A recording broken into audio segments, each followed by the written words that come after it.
In 2022, Netflix crashed by more than 75%. Billions were wiped out. Investors panicked. Headlines called it the end of streaming dominance. But here's the real question. If you invested £1,000 in Netflix 10 years ago, would you still be up today? Or would that crash have destroyed your gains? Let's rewind 10 years and find out. 10 years ago, Netflix was trading at roughly $90 to $100 per share.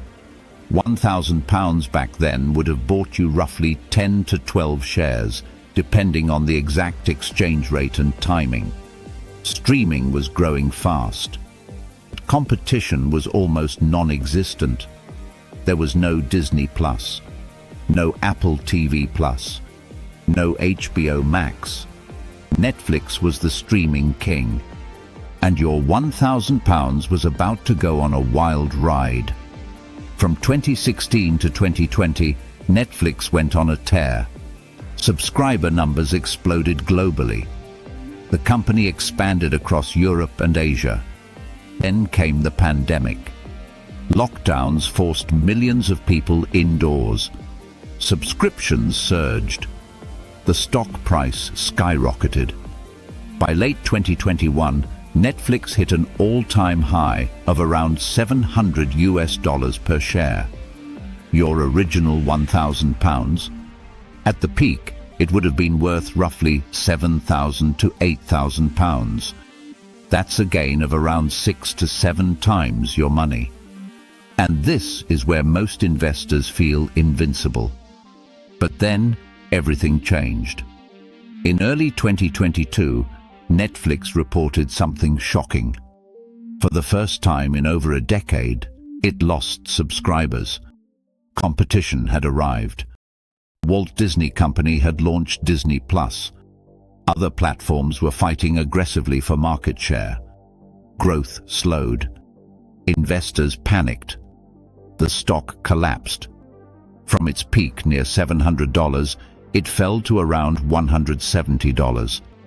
That's a drop of more than 75%.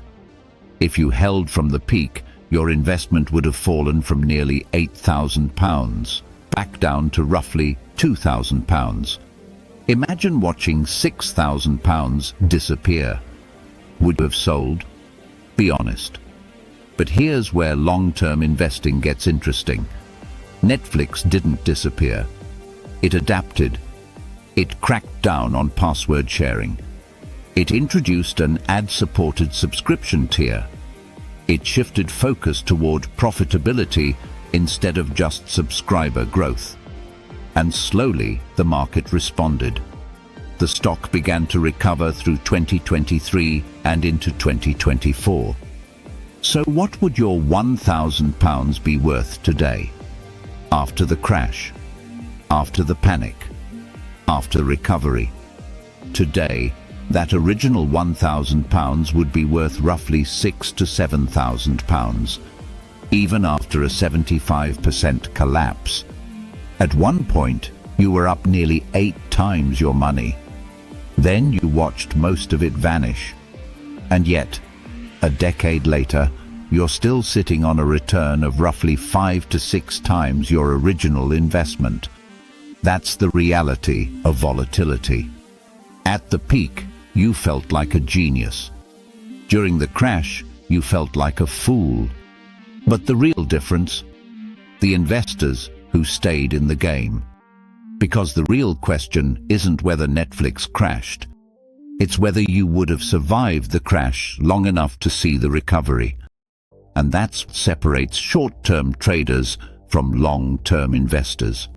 So, which company should we test next?